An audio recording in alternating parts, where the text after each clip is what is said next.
साथियों नमस्कार। जतन इन होम एकेडमी यूट्यूब चैनल में आप सभी का हार्दिक स्वागत है। आज से जतन इन होम एकेडमी आपके लिए राजस्थान पुलिस कांस्टेबल के लिए एक विशेष सीरीज लेकर आई है, जिसमें हम संपूर्ण पाठ्यक्रम जो राजस्थान पुलिस के लिए निर्धारित किया गया है उसके वो बिंदु जो अब तक हमारे विषय सामग्री में शामिल नहीं किए गए हैं उन पर हम त्वरित गति से वन लाइनर के रूप में विषय सामग्री आपको प्रेषित करेंगे।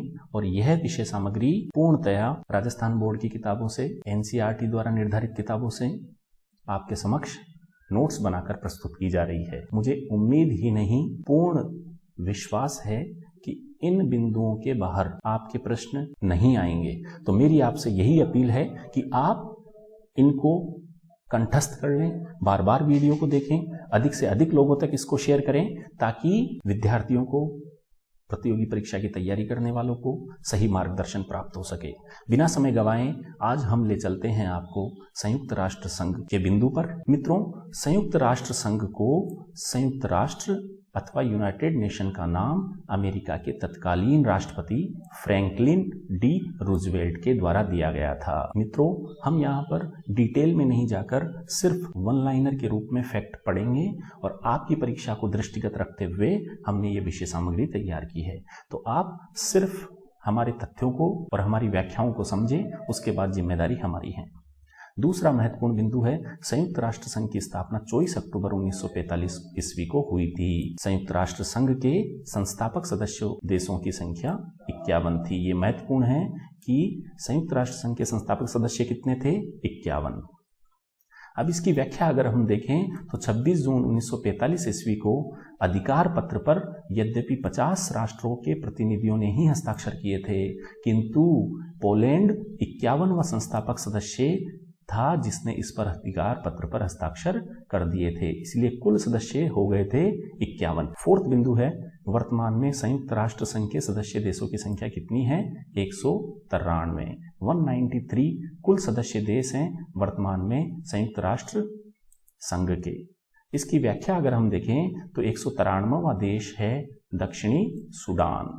अफ्रीका में सूडान को विभाजित करके दक्षिणी सूडान का निर्माण किया गया और इसकी राजधानी है जूबा। अगला बिंदु है, संयुक्त राष्ट्र संघ का मुख्यालय न्यूयॉर्क शहर में स्थित है। यह भी महत्वपूर्ण है, संयुक्त राष्ट्र संघ अर्थात यूएनओ का हेडक्वार्टर कहाँ पर है? अमेरिका के न्यूयॉर्क शहर में। इसका एक्सप्लेनेशन अगर हम देखें, आसपास के तथ्यों को टटोलें तो संयुक्त राष्ट्र संघ का भवन 17 एकड़ जमीन पर 39 मंजिल का बना हुआ है। और महत्वपूर्ण बात यह है कि यह किस द्वीप पर बना है? मैनहट्टन द्वीप पर। छठा बिंदु है, संयुक्त राष्ट्र संघ की प्रथम बैठक 10 जनवरी 1946 ईस्वी को लंदन के वेस्टमिंस्टर हॉल में हुई थी। अगले बिंदु में हम देखते हैं कि यूएनओ की, मैं संयुक्त राष्ट्र संघ को शॉर्ट में यूएनओ बोलूंगा। यूएनओ मतलब यूनाइटेड, जिसका अर्थ हो गया संयुक्त, एन का मतलब है नेशंस, इसका मतलब हो गया राष्ट्र, और ओ का मतलब है ऑर्गेनाइजेशन। तो संयुक्त राष्ट्र संघ का जो संक्षेप रूप है वो है यूएनओ। यूएनओ की कार्य करने वाली भाषाएं सिर्फ 2 हैं, जिनका नाम है अंग्रेजी और फ्रेंच, किंतु चीनी, रशियन, अरबी और स्पेनिश, इन 4 भाषाओं को भी यूएनओ से मान्यता प्राप्त है। अगला बिंदु है, यूएनओ के ध्वज की पृष्ठभूमि कैसी है? हल्की नीली। इसकी व्याख्या के रूप में देखते हैं कि यूएनओ के ध्वज पर श्वेत रंग से राष्ट्र संघ, यह वो है जो कि संयुक्त राष्ट्र संघ का पूर्वगामी है। मित्रों, इसकी स्थापना सन 1919 की वर्साई संधि के तहत की गई थी, जब पहला विश्व युद्ध समाप्त हुआ था। उसी प्रकार जिस प्रकार द्वितीय विश्व युद्ध के पश्चात शांति स्थापना के लिए विश्व में संयुक्त राष्ट्र संघ की स्थापना हुई थी, उसी प्रकार पहले विश्व युद्ध की समाप्ति के पश्चात राष्ट्र संघ की स्थापना हुई थी। तो श्वेत रंग से संयुक्त राष्ट्र संघ के ध्वज पर राष्ट्र संघ का प्रतीक बना हुआ है, और इस प्रतीक में क्या है? जैतून की 2 वक्राकार शाखाएं हैं जो ऊपर से खुली हुई है, उनके बीच में पूरा विश्व का मानचित्र बना हुआ है। मित्रों, यूएनओ में बजट पर विचार विमर्श करने के लिए और उसे अनुमोदित करने की जिम्मेदारी महासभा की होती है। अनुच्छेद 17 के अनुसार यूएनओ का नियमित बजट महासभा द्वारा हर दूसरे वर्ष अनुमोदित किया जाता है। आगे हम देखेंगे कि यूएनओ के कितने अंग हैं। अगला 10वां बिंदु है यूएनओ में बजट महासचिव द्वारा पेश किया जाता है। आपसे पूछा जा सकता है कि यूएनओ का बजट किसके द्वारा पेश किया जा सकता है, तो आपको घुमाया जा सकता है वहां पर कि वित्त मंत्री, महासचिव या संयुक्त राष्ट्र संघ के जो स्थायी सदस्य हैं उनके प्रतिनिधि। तो इन बातों को अवॉइड करके हमें महासचिव को टिक करना है। अगला बिंदु है संयुक्त राष्ट्र संघ के बजट में सर्वाधिक अंशदान देने वाला देश संयुक्त राज्य अमेरिका है। United states of America UNO के बजट में सर्वाधिक अंशदान करता है और इसीलिए हम देखते हैं कि उसका प्रभाव भी वैश्विक रूप से ज्यादा रहता है। यूएनओ के कितने अंग हैं? यूएनओ के 6 अंग हैं। दोस्तों, मैंने अभी अभी बात की थी कि यूएनओ में महासभा, सुरक्षा परिषद, आर्थिक और सामाजिक परिषद, प्रन्यास परिषद, अंतर्राष्ट्रीय न्यायालय और सचिवालय। बहुत महत्वपूर्ण प्रश्न है कि यूएनओ के कितने अंग हैं और कौन कौन से हैं। इनमें से किसी को भी वो हटा के किसी दूसरे अंग को बिठा के और पूछा जा सकता है कि इनमें से कौन सा अंग यूएनओ का नहीं है, तो आप इन 6 के नाम रट लें। अगला महत्वपूर्ण बिंदु है अंतर्राष्ट्रीय न्यायालय हेग, जो कि नीदरलैंड की राजधानी है, वहां पर स्थित है। अंतर्राष्ट्रीय न्यायालय के अतिरिक्त जितने भी बचे हुए 5 अंग हैं वो यूएनओ के न्यूयॉर्क स्थित मुख्यालय में स्थित हैं। अगला बिंदु है विश्व की लघु संसद या व्यवस्थापिका महासभा को कहा जाता है।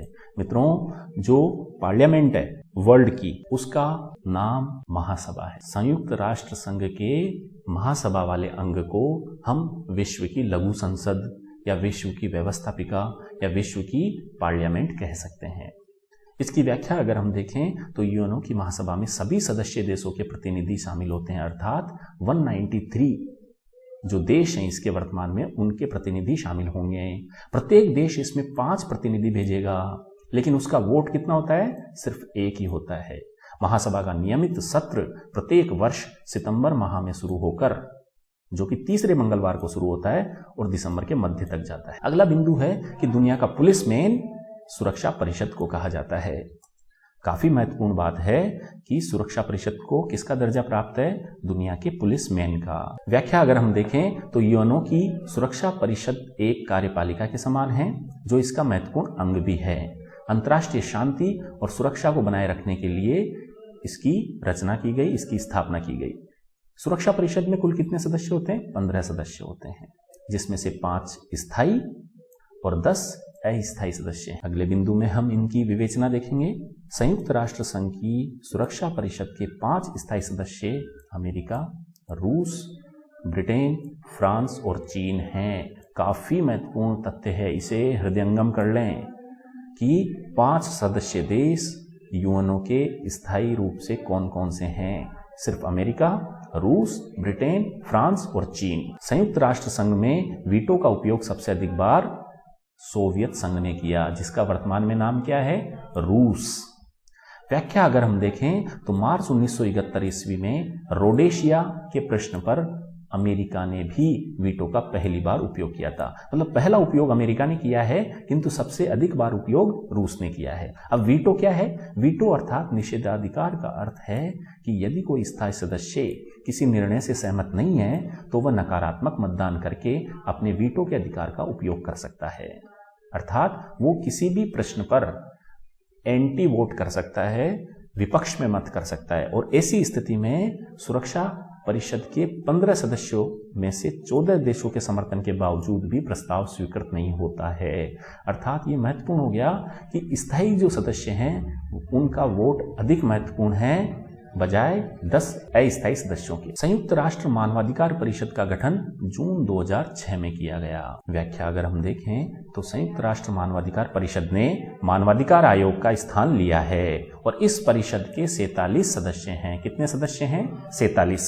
और संयुक्त राष्ट्र मानवाधिकार परिषद का मुख्यालय कहां पर स्थित है? जेनेवा में, जो कि स्विट्जरलैंड की राजधानी है। संयुक्त राष्ट्र मानवाधिकार परिषद में जो प्रथम याचिका लगाई थी वो आंग सान सू की ने लगाई थी। और आंग सान सू की कौन है? यह 1991 में नोबेल पुरस्कार विजेता और म्यांमार की एक लोकतंत्रवादी नेता है। म्यांमार, जिसे पूर्व में प्राचीन काल में बर्मा कहा जाता था, और यह देश भारत के पूर्व दिशा में स्थित हैं। मित्रों, अगला बिंदु है संयुक्त राष्ट्र संघ की आर्थिक और सामाजिक परिषद की सदस्य संख्या 54 है। 54 संयुक्त राष्ट्र संघ की आर्थिक और सामाजिक परिषद की सदस्य संख्या है। यह आर्थिक और सामाजिक परिषद एक स्थायी संस्था है। इसकी बैठक 2 बार की जाती है वर्ष में, और अप्रैल में न्यूयॉर्क में और जुलाई में जेनेवा में। तो इसको याद रख सकते हैं, जय जुलाई जेनेवा और दूसरा अप्रैल में न्यूयॉर्क स्वतः ही हो गया। तो हमें जय से इसकी साम्यता रखनी पड़ेगी। संयुक्त राष्ट्र संघ में प्रन्यास परिषद के अंतर्गत ऑस्ट्रेलिया, न्यूजीलैंड, अमेरिका और ब्रिटेन को न्यास का भार सौंपा गया। इसकी व्याख्या अगर हम देखें तो न्यास पद्धति क्या थी? इसमें यह सिद्धांत था कि कुछ पिछड़े हुए अल्प विकसित देशों के निवासी इस योग्य नहीं हैं कि वह अपने देश का शासन स्वयं कर सके। उन्हें विकसित देशों की सहायता की आवश्यकता है। विकसित देशों का यह दायित्व है कि उनके द्वारा किए हुए विकास में वे तब तक सहायता करें जब तक कि वे देश अपना शासन स्वयं करने में समर्थ नहीं हो जाएं। तब तक इन अल्प विकसित देशों की सहायता और इनकी देखभाल के लिए न्यास या अमानत के रूप में की जानी चाहिए। इनका शोषण नहीं करें। मतलब इनका सीधा सा अर्थ यह है कि द्वितीय विश्व युद्ध में जो सर्वाधिक प्रभावित देश हैं, जो बर्बाद हुए देश हैं, जो अल्प विकसित देश हैं, उनकी सार संभाल का दायित्व विकसित देशों को उठाना पड़ेगा, और तब तक उठाना पड़ेगा जब तक कि वो खुद समर्थ नहीं हो जावे अपनी देखभाल करने में। संयुक्त राष्ट्र संघ में सचिवालय का प्रमुख महासचिव कहलाता है। महासचिव को सुरक्षा परिषद की सिफारिश पर महासभा के 2/3 बहुमत के पश्चात 5 वर्ष के लिए, महत्वपूर्ण है मित्रों, महासचिव की नियुक्ति कितने वर्ष के लिए की जाती है? 5 वर्ष के लिए नियुक्त किया जाता है। और यूएनओ के घोषणा पत्र के अनुसार महासचिव ही इस संगठन का मुख्य प्रशासनिक अधिकारी होता है। यह भी काफी महत्वपूर्ण, आपको पूछा जा सकता है कि यूएनओ का मुख्य प्रशासनिक अधिकारी कौन है? हमारा आंसर होगा महासचिव। अगला बिंदु है संयुक्त राष्ट्र संघ के प्रथम महासचिव त्रिगवेली थे। और ये त्रिगवेली कौन थे? ये नॉर्वे देश के निवासी थे। इनका कार्यकाल फरवरी 1946 से लेकर नवंबर 1952 तक था। नवंबर 1952 में इन्होंने स्वयं अपने पद से इस्तीफा दे दिया था। तो हमारे लिए महत्वपूर्ण याद रखने योग्य यहाँ पर यही है कि प्रथम महासचिव कौन थे? त्रिगवेली। कहाँ के थे? नॉर्वे के। कब से कब तक कार्यकाल रहा इनका? 46 से 52। सिर्फ इतना याद रखना है आप लोगों को। अब वर्तमान महासचिव कौन है? तो यूएनओ के वर्तमान महासचिव अंतोनियो गुतरेश हैं, और ये कहाँ के हैं? पुर्तगाल निवासी हैं, और ये जनवरी 17 से निरंतर कार्यरत हैं। यूएनओ के अंतर्राष्ट्रीय न्यायालय की स्थापना 3 अप्रैल 1946 को की गई थी। इसमें न्यायाधीशों की संख्या अगर हम देखें तो कुल कितनी है? 15। इनमें कोई भी 2 न्यायाधीश एक ही देश के नहीं हो सकते। न्यायालय की सरकारी भाषाएं फ्रेंच और अंग्रेजी हैं। न्यायालय का कोरम यथा कार्यवाही संचालन के लिए न्यायाधीशों की न्यूनतम संख्या 9 है, और इनके न्यायाधीशों का कार्यकाल कितने वर्ष का होता है? 9 वर्ष का। तो यहां हमारे लिए महत्वपूर्ण है, संख्या 15 है, कार्यकाल 9 है, फ्रेंच और अंग्रेजी इनकी कार्यकारी भाषाएं हैं, और कोरम के लिए संख्या न्यूनतम 9 है। तो इन बातों को ध्यान रखते हुए हम आगे बढ़ते हैं। यूएनओ के अंतर्राष्ट्रीय श्रम संगठन, जिसे हम शॉर्ट में ILO भी कहते हैं, इंटरनेशनल लेबर ऑर्गेनाइजेशन, इसका मुख्यालय जेनेवा में है, जो कि स्विट्जरलैंड की राजधानी है। और इसकी स्थापना 11 अप्रैल 1919 को वर्साई संधि के आधार पर की गई थी। यह महत्वपूर्ण है क्योंकि यह द्वितीय विश्व युद्ध के बाद संयुक्त राष्ट्र संघ के साथ स्थापित नहीं हुआ। यह प्रथम विश्व युद्ध के पश्चात राष्ट्र संघ के साथ स्थापित है, जो कि लगातार चलता आ रहा है। बाकी सब संगठन खत्म हो गए थे पहले विश्व युद्ध के बाद स्थापित, लेकिन ILO महत्वपूर्ण है क्योंकि यह पहले विश्व युद्ध के बाद स्थापित संगठन है और वो निरंतर चला आ रहा है। उसको सेकेंड वर्ल्ड वॉर अर्थात यूएनओ के पश्चात भी, सेकेंड वर्ल्ड वॉर के बाद भी इसे निरंतर रखा गया। इसका प्रमुख कार्य था श्रमिकों की स्थिति में सुधार और उनके जीवन स्तर को उन्नत करना। 1969 में इस संगठन को 50वीं वर्षगांठ पर नोबेल शांति पुरस्कार से सम्मानित किया गया। काफी महत्वपूर्ण है कि अंतर्राष्ट्रीय श्रम संगठन को नोबेल शांति पुरस्कार कब मिला? 1969 में। यूएनओ के अंतर्राष्ट्रीय मुद्रा कोष अर्थात IMF, इंटरनेशनल मॉनेटरी फंड इसका संक्षिप्त रूप है और इसकी स्थापना 27 दिसंबर 1945 को की गई थी मित्रों।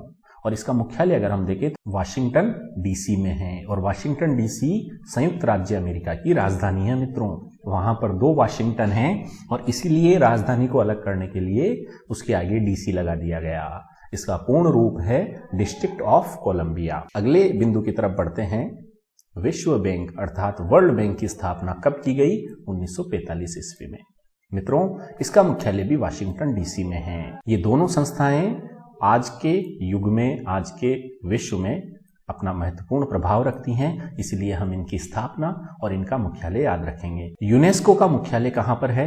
ये पेरिस में है, जो कि फ्रांस की राजधानी है। और यूनेस्को की स्थापना कब की गई? 4 नवंबर 1946 को। विश्व स्वास्थ्य संगठन WHO, आजकल के कोरोना काल में WHO का नाम बार बार लिया जा रहा है, तो वर्ल्ड हेल्थ ऑर्गेनाइजेशन अर्थात WHO आपके लिए काफी महत्वपूर्ण हो जाता है। इसकी स्थापना 7 अप्रैल 1948 ईस्वी को की गई और इसका मुख्यालय कहां पर है? जेनेवा, जो कि स्विट्जरलैंड की राजधानी है। WHO को हम ज्यादा कंठस्थ तरीके से याद रखेंगे क्योंकि कोरोना काल में इसकी प्रभावी भूमिका रही है। बार बार समाचार पत्रों में इसका नाम आता रहा है। आप हमें यहां पर कमेंट बॉक्स के माध्यम से WHO के वर्तमान प्रमुख का नाम बताएंगे। अगला बिंदु है विश्व व्यापार संगठन WTO, वर्ल्ड ट्रेड ऑर्गेनाइजेशन।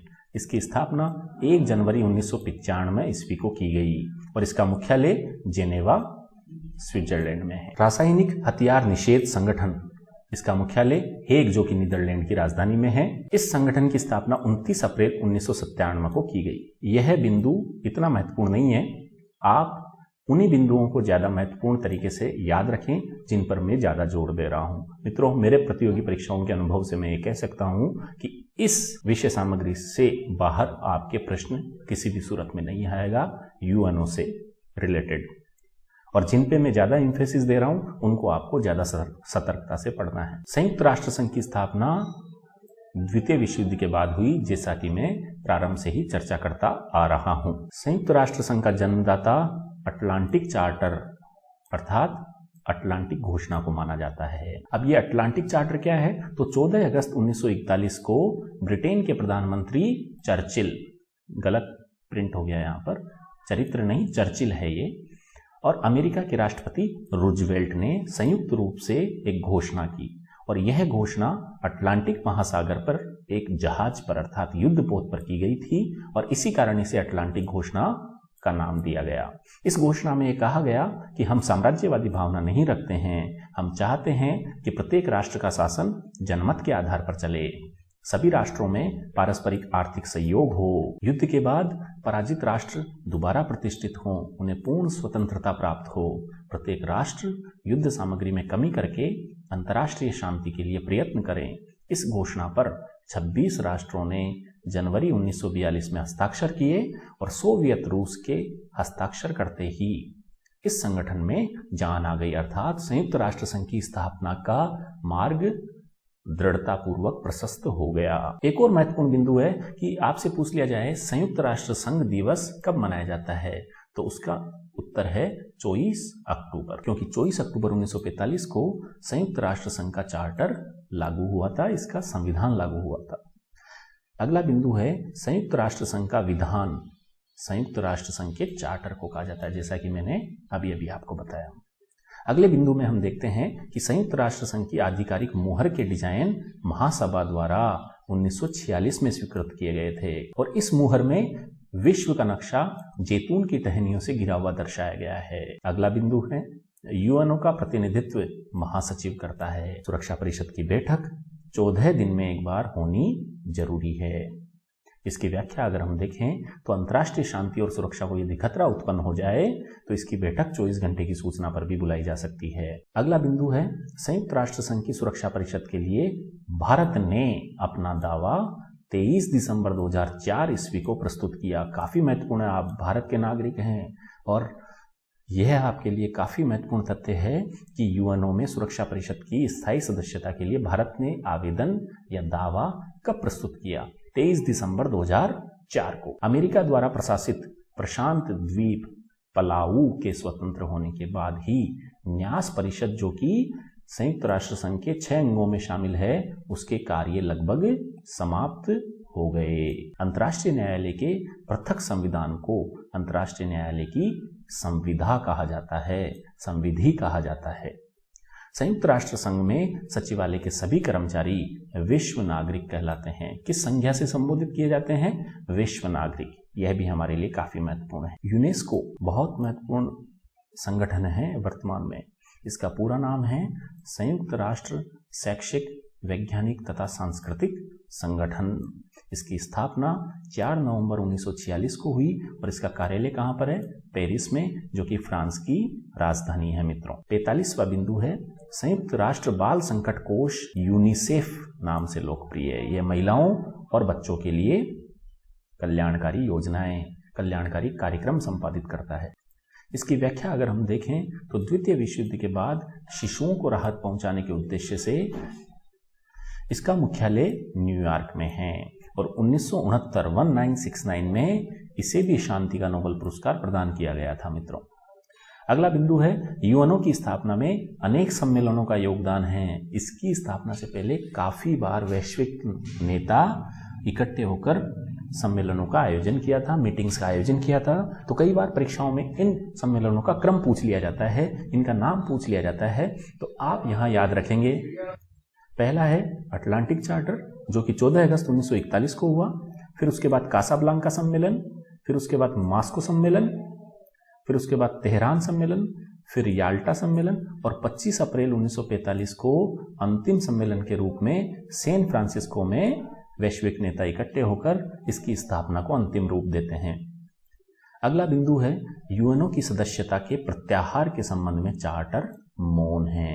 अर्थात अगर कोई देश संयुक्त राष्ट्र संघ की सदस्यता को त्यागना चाहे तो इसके बारे में किसी प्रकार का प्रावधान संयुक्त राष्ट्र संघ के चार्टर में नहीं किया गया है।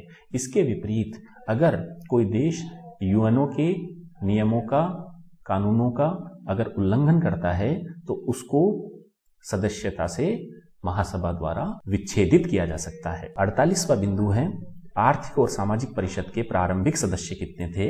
18, जबकि हमने अभी ऊपर वर्तमान सदस्यों की बात की है, वो है 54। अगला बिंदु है खाद्य और कृषि संगठन, FAO, food and agricultural organisation. इसकी स्थापना 16 अक्टूबर 1945 ईस्वी को की गई और इसका मुख्यालय है रोम, जो कि इटली की राजधानी है। महत्वपूर्ण है, ज्यादातर मुख्यालय न्यूयॉर्क में, जेनेवा में यहीं पर स्थित थे।